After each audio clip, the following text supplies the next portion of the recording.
సజీవమైన రాళ్ల వలె, సజీవమైన రాళ్ల వలె ఉండాలట. రాళ్ళల్లో కూడా సజీవమైన రాళ్ళు ఉంటాయా అంటే ఇక్కడ మనిషిని ఒక రాయికి పోలుస్తున్నాడు భక్తుడు పేతురు. పరిశుద్ధాత్మ చేత నింపబడి ప్రభు పరిచర్యలో కొనసాగుతూ తనకు ఒక కృప ఇస్తే 2 పుస్తకాలు రాశాడు. ఆ 2 పుస్తకాల్లో మొదటి పుస్తకము తన ఎదుటున్నటువంటి పరిశుద్ధులకు పరిచయం చేస్తూ ఉన్నాడు. ఏమనంటే ప్రారంభ వాకులు చూడండి, మొదటి అధ్యాయంలో యేసుక్రీస్తు అపోస్తుడైన పేతురు తండ్రి అయిన దేవుని భవిష్యత్ జ్ఞానమును బట్టి ఆత్మ వలన పరిశుద్ధత పొందిన వారే విధేయులగుటకును యేసుక్రీస్తు రక్తం వలన ప్రోక్షింపబడుటకును ఏర్పరచబడిన వారికి అనగా అని కొన్ని ఏరియాలు చెప్తూ అను దేశముల యందు చెదిరిన వారిలో చేరిన యాత్రికులకు శుభమని చెప్పి వ్రాయున్నది. యాత్రికులంటే ఆధ్యాత్మిక జీవిత యాత్రలో కొనసాగుతున్నటువంటి వాళ్ళం, వారినే యాత్రికులు అంటారు. ఆనాడేమో కనాను దేశానికి ఐగుప్తు దేశం నుంచి బయలుదేరి యాత్రికులుగా నడిచారు. ఈనాడు పరలోకంలో ఉన్నటువంటి కానాను అంటే నూతన యెరూషలేము పట్టణంలో నీ వంతుగా నీవు, నా వంతుగా నేను చేర్చబడుట కొరకు ప్రభువు మనకు మధ్యలో ఉంచినటువంటి ఆధ్యాత్మిక జీవిత ఆ యాత్రలో మనం నడిపిస్తూ ఉన్నాడు. నడిపిస్తున్న మనకు ఈ లేఖనం రాయబడింది. ఏమంటున్నాడంటే మనతో పేతురు గారు ఏమంటున్నాడంటే, మీరు సజీవమైన రాళ్ల వలె నుండి, సజీవమైన రాయి ఎట్టవుతాం మనం? శిల్పకారుడేమో పరిశుద్ధాత్మ దేవుడు, తండ్రి యొక్క ఊహా చిత్రాన్ని కుమారుడు తీసుకొచ్చి పరిశుద్ధాత్మ దేవునికి అప్పచెబితే క్రీస్తు రక్తంలో కడగబడిన నాడు నిన్నొక ముద్దైన శిలగా అంటే ఏ రూపు లేటువంటి ఒక ముద్దు లాంటి రాయిని తీసుకొచ్చి ఆ ప్రధాన శిల్పి అయిన యేసు యొక్క ఆలోచనలో తండ్రి యొక్క ఊహా ప్రపంచం అంటే ఆయన ఒక పిక్చర్ని సెట్ చేశాడు. ఆ పిక్చర్ కుమారుడైన దేవునికి కూడా ఇష్టమైంది. దాన్ని వారిరువురు ఆమోదించిన దాన్ని బట్టి పరిశుద్ధాత్మ దేవుడు కూడా వారితో పాటు ఏకీభవించి నీ పట్ల, నా పట్ల, మనందరి పట్ల, ఒక్కొక్కరి పట్ల ఒక్కో ప్రణాళిక కలిగి ప్రభు ఆ ప్రణాళిక అనుగుణంగా ఒక రాతి ముద్దు రాయిని పరిశుద్ధాత్మ దేవుడనే శిల్పకారుడికి దేవుడు అప్పచెప్పేశాడు. ఊరు బయట అక్కడక్కడ శిల్పాలయాలు అని చెప్పని రాసి ఉంటాయి. అక్కడ వాళ్ళు నచ్చినటువంటి ఒక శిల్పాన్ని చెక్కాలంటే గ్రానైట్ రాయి, ముద్దు రాయి దేశపై వాళ్ళకి అప్పచెబుతారు. అయ్యా ఇదిగో మేము అనుకుంటున్నటువంటి పిక్చర్ ఇది, మేము అనుకుంటున్నటువంటి బొమ్మ ఇది, అది ఈ లోక సంబంధమైన దేవీ దేవతలు కావచ్చు, వాళ్ళు ఎదుటించబడేటువంటి సంబంధించినవి కావచ్చు, మరి కొందరైతే దేవాలయాల్లో కానీ ప్రత్యేకంగా ఇళ్లలో ఒక పార్కు లాగా పెట్టుకునేటప్పుడు ఆ మధ్యలో ఒక శిలను నిలబెట్టుకోవడానికి కానీ, అంతకంటే ఇంకా బాగా ఈజీగా అర్థం కావాలంటే పాతకాలము రాజుల కాలంలో అటువంటి ఆ శిలా ఖండాలను మ్యూజియంలో పెడతారు. వాటిని చూసిన ప్రతి ఒక్కరూ అబ్బా భలే ఆశ్చర్యంగా బాగుందని చెప్పని ఫోటోలు కూడా తీసుకుంటారు. అవకాశం ఇస్తే ఫోటోను కూడా తీసుకుంటారు, బాగుంది. అయితే ఇక్కడ మనము ఆధ్యాత్మిక జీవితంలో అడుగుపెట్టిన మనము ఒక ముద్దురాయిగా శిల్పకారుడైనటువంటి పరిశుద్ధాత్మ దేవునికి అప్పజెప్పబడ్డాం. దేవుడు ఎటువంటి పిక్చర్ని పరిశుద్ధాత్మ దేవునికి అందించాడో ఇక ఆ పిక్చరు ఆ ముద్దురాయిలో చూపించడానికి ఇక ఉలి తీసుకొని సుత్తి దెబ్బలు, ఉలి దెబ్బలు తగులుతూ ఉంటాయి కదా, దానికి తగిలిన ప్రతి చోట పరిశుద్ధాత్మ దేవుడు ఆ ఉలితో కొట్టిన ప్రతి చోట వస్తున్న ఆ షేపులో ఒక రకమైన అనుభవాన్ని నీకు దేవుడు అనుమతిస్తూ ఉంటాడు.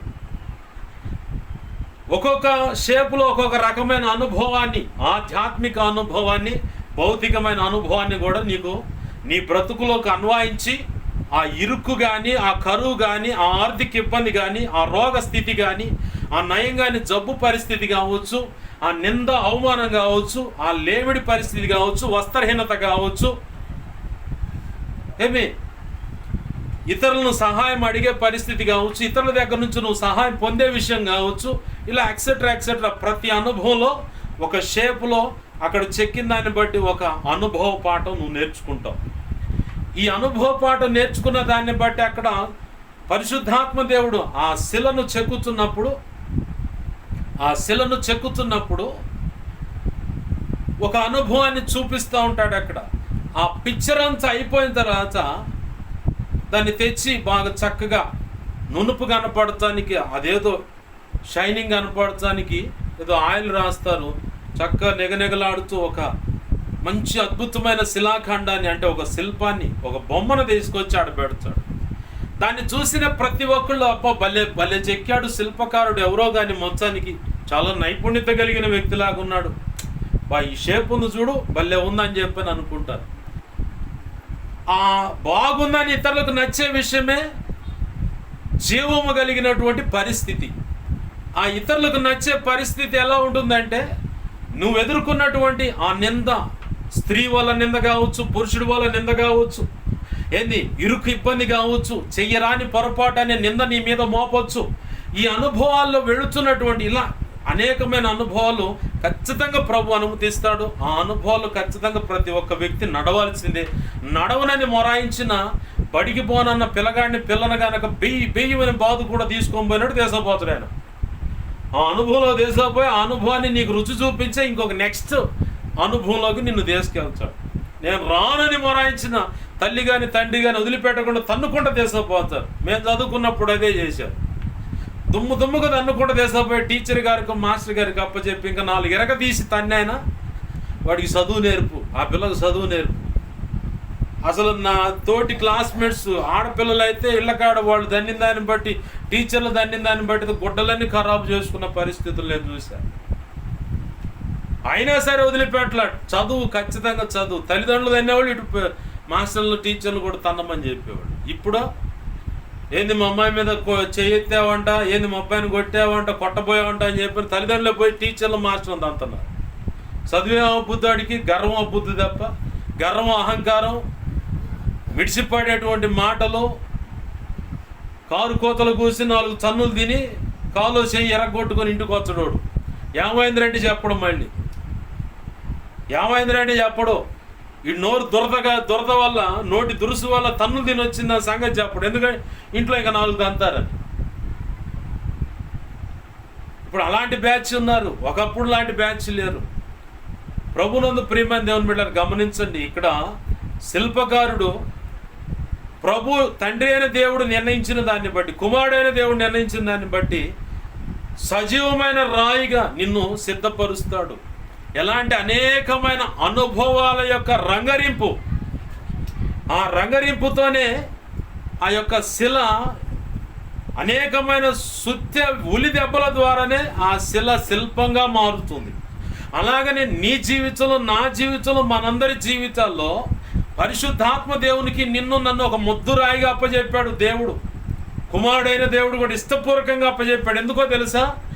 నీ ద్వారా అనేక జీవితాలు వెలిగించబడాలని, నీ ద్వారా అనేక మంది కుటుంబాలు కట్టబడాలని, నీ ద్వారా అనేక మంది జీవితాలు, హృదయాలు కట్టబడాలని, దేవుని కోసం అనేకులు పురికొల్పబడాలని, దేవుని ఇష్టమైన పాత్రలుగా సిద్ధపరచబడాలని, నీ ద్వారా అనేకమైన సమాజాలు, సంఘాలు కదిలించబడాలని, దేశాలు సైతం ఉజ్జింపబడాలని ప్రభు సంకల్పించి నిన్ను ప్రత్యేకంగా ఏర్పరచుకుంటే కొంతమంది ఆ ఉలి దెబ్బలకు సహకరించరు, మొరాయిస్తూ ఉంటారు.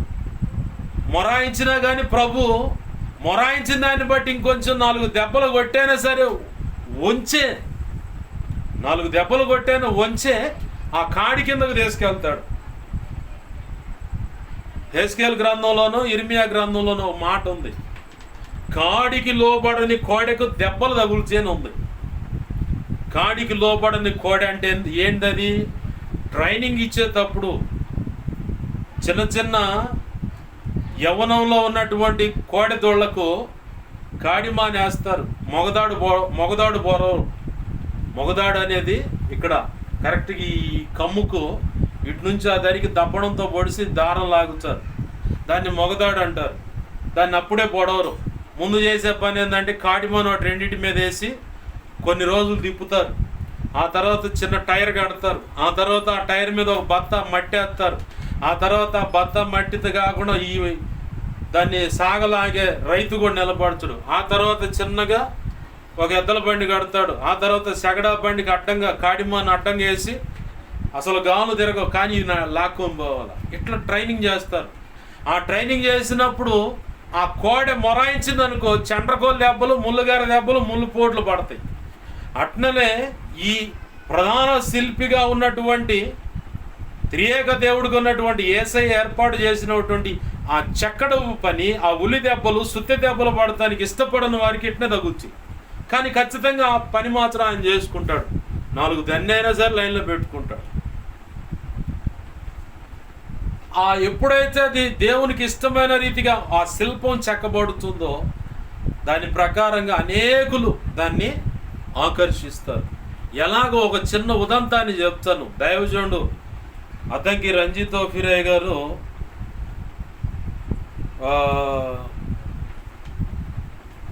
కలకత్తాలోనూ ఎక్కడో ఒక మ్యూజియంలో ఒక చిత్రాన్ని చూశాడు. అక్కడ 100 మంది క్యూ కట్టున్నారు. అక్కడ 100 మంది క్యూ కట్టున్నారు. ఏంటి అది క్యూ కట్టారంటే ఒక్కళ్ళు సమాధానం చెప్పట్లా. ఆ క్యూ కట్టిన దానికాడ సన్న రంధ్రం ఉంది, చాలా చిన్న రంధ్రం అన్నమాట. ఆ చిన్న రంధ్రం కాడకు పోయి అలా తొంగి చూడటానికి ఇంత ఖర్చు అని పెట్టారు. అది కూడా పెద్ద మొత్తంలో ఖర్చు. అంత ఖర్చు, అది ఏముంది అక్కడ అంటే ఒక్కళ్ళు సమాధానం చెప్పట్లా. మేము చెబితే అర్థం కాదు కానీ నువ్వు అక్కడికి వెళ్ళి చూస్తేనే అది అర్థమవుద్ది అంటారు. ఇదేదో వింతగా ఉంది. ఆ మ్యూజియంలో అదే హైలైట్. ఏంటా సంగతి అని చెప్పని వాళ్ళు పెట్టినటువంటి హై కాస్ట్ టికెట్ తీసుకొని వాళ్ళతో పాటు క్యూలో నిలబడ్డాడు. తన వంతు దానికి అక్కడికి రాగానే ప్రతి ఒక్కళ్ళు ఆ చిన్న రంధ్రం కాడికి వెళ్ళి ఒక కన్ను పెట్టి చూస్తున్నారు కానీ పక్కకు రాట్లా. అయ్యగారు అనుకుంటున్నాడు, ఏముంది ఇక్కడ పద్దాకలా ఆ కన్ను పెట్టినోడు బయటికి రాడేంది అని చెప్పి అనుకుంటున్నాడు. చివరికి తన వంతు వచ్చింది. తను అలా ఆ చిన్న రంధ్రంలోకి తన కన్ను పెట్టి లోపలున్న దాని విషయమై తన చూపును కేంద్రీకరించుకున్నాడు కరెక్ట్గా. దాని ఏముంది అక్కడ పిక్చర్ అంటే పంచరంగుల అంటే 5 రంగులటువంటి రామచిలుక బొమ్మ ఒక బియ్యపు గింజ మీద వేయబడి ఉంది. దేవునికి మహిమ కలుగును గాక. హల్లెలూయా. పంచరంగుల రామచిలుక అంటారు కదా, ఆ పంచరంగుల రామచిలుక ఒక బియ్యపు గింజ మీద వేయబడి ఉంది. ఆ బియ్యపు గింజ తీసుకెళ్ళి ఆ చిన్న రంధ్రంలో పెట్టాడు. ఆ రంధ్రంలోకి వెళ్తా ఆ బియ్యపు గింజకు ఈ రంధ్రానికి మధ్యలో చిన్నపాటి బోతద్దాన్ని పెట్టాడు. ఆ బోతద్దంలో ఈ పంచరంగుల రామచిలుక చాలా అద్భుతంగా పెయింటింగ్ చేశాడు ఆ పెయింటర్. అది చూసి ఇక రాట్లయిన బయటికి మళ్ళీ చూడాలనిపిస్తుంది. టైం అయిపోయింది, పక్కకు వచ్చాడు. ఒకరోజు మెసేజ్లో సాక్ష్యం ఇస్తుంటే ఈ సాక్ష్యం నేను విన్నాను. నిన్ను కూడా అలాగూ చేయాలన్నది ప్రభు సంకల్పం. ఏది పంచరంగుల రామచిలకలా కాదు. నిన్ను చూస్తే నీలో ఉన్నటువంటి ఆధ్యాత్మిక అనుభవాలను సజీవ రాయిగా నిన్ను మార్చినప్పుడు ఆధ్యాత్మిక అనుభవాలు నీలో ఉంటాయి. అనేకమైన బ్రతుకులు శపితమై చచ్చిన స్థితిలో ఉన్న వారికి నీ జీవితంలో ప్రభు అనుమతించిన అనుభవంలో ఎవడైతే చచ్చిన స్థితిలో అక్కడ కూర్చుంటారో, ఏ స్త్రీ అయితే చచ్చిన స్థితిలో అక్కడ కూర్చుంటుందో, నువ్వు ఎదుర్కొన్న అనుభవాన్ని వాళ్లకు సాక్ష్యంగా పంచి లేఖనాన్ని జోడించి ప్రభు వైపు ఆ వ్యక్తులను మలిస్తే వాళ్ళు బ్రతికి ప్రభు వైపు చూస్తూ బ్రతుకాలమంతా నీ పేరు చెప్పుకుంటూ కృతజ్ఞత చెల్లిస్తూ, ఇదిగో ఆ రోజు ఆ వ్యక్తి చెప్పకపోతే నేను ఈ రోజు బ్రతికుండేవాడిని కాదు, బ్రతికుండేదాన్ని కాదు. ఆమె సాక్ష్యం, అతని సాక్ష్యమే నన్ను ఈరోజు ఇలా నిలబెట్టింది. అతని యొక్క ఆధ్యాత్మిక జీవితమే, ఆమె యొక్క ఆధ్యాత్మిక జీవితమే, వారి యొక్క ఆధ్యాత్మిక అనుభవాలే నన్నింత రోషంగా ప్రభువులో కొనసాగటానికి నాకు దోహదపడ్డాయి. ఆ వ్యక్తి లేకపోతే నేను ఇంత ఆధ్యాత్మిక పరిపక్వతలోకి వచ్చేదాన్ని కాదు. ఆ వ్యక్తులే కనుక లేకపోతే నా ప్రార్థన జీవితం ఇంతగా ఇంప్రూవ్ అయ్యేది కాదు. ఇంత అంతగా బలమైన ప్రార్థన నేను చేయటం నాకు అసలు జాత కాదు, అసలు ప్రార్థనే తెలియదు. ఆ వ్యక్తులను చూసి నేను ప్రార్థన నేర్చుకున్నాను, ఆ వ్యక్తులు ఏకీపించే ప్రార్థన ఆత్మను పొందుకున్నానని సాక్ష్యం ఇస్తారు. దేవునికి మహిమ కలుగును గాక. అది సజీవ రాళ్ళంటే అర్థం. దేవునికి మహిమ కలుగును గాక. హల్లెలూయా.